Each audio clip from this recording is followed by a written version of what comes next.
বন্ধুরা, দ্বিতীয় দিনের ক্যাম্প ফায়ারে একটি কবিতা আবৃত্তির প্রতিযোগিতা হয়েছিল। এখন সেই প্রতিযোগিতাটাই আপনারা দেখবেন।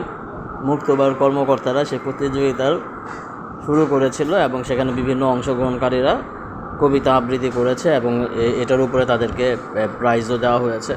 তো চলুন আমরা সেই কবিতা আবৃত্তির অনুষ্ঠানটি দেখি, উপভোগ করি এবং এর সাথে সাথে ঠিক তার কিছুক্ষণ পরেই আপনারা সাংস্কৃতিক একটা অনুষ্ঠান দেখতে পারবেন সেই নেক্সট ভিডিওতে।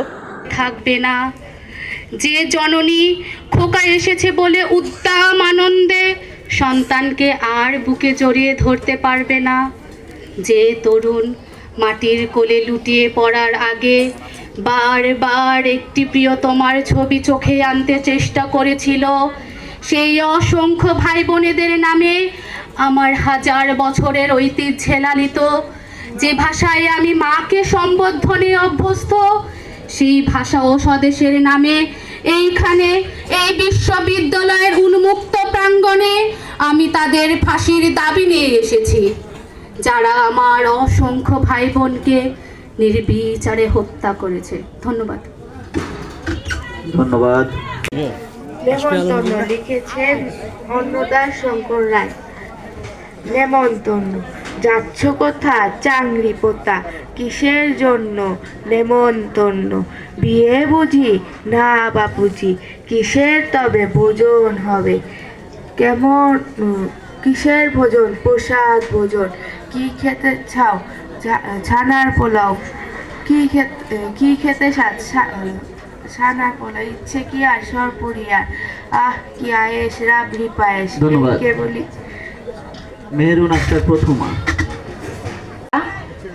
আমার নাম মেহেরুন আক্তার প্রথমা। আমি একটি কবিতা বলবো। কবিতাটির নাম হলো আমি হব। লিখেছেন কাজী নজরুল ইসলাম।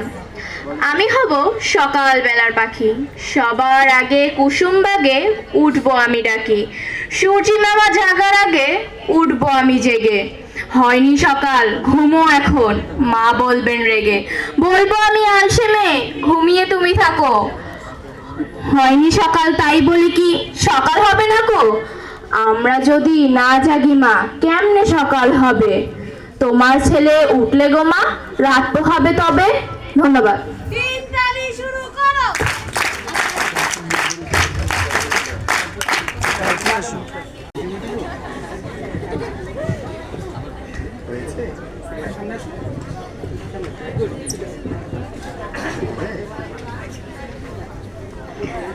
আসসালামু আলাইকুম, আমার নাম আরিবা, আমি জামিলা খাতুন দলের থেকে এসেছি। আমি একটি ছড়া বলবো।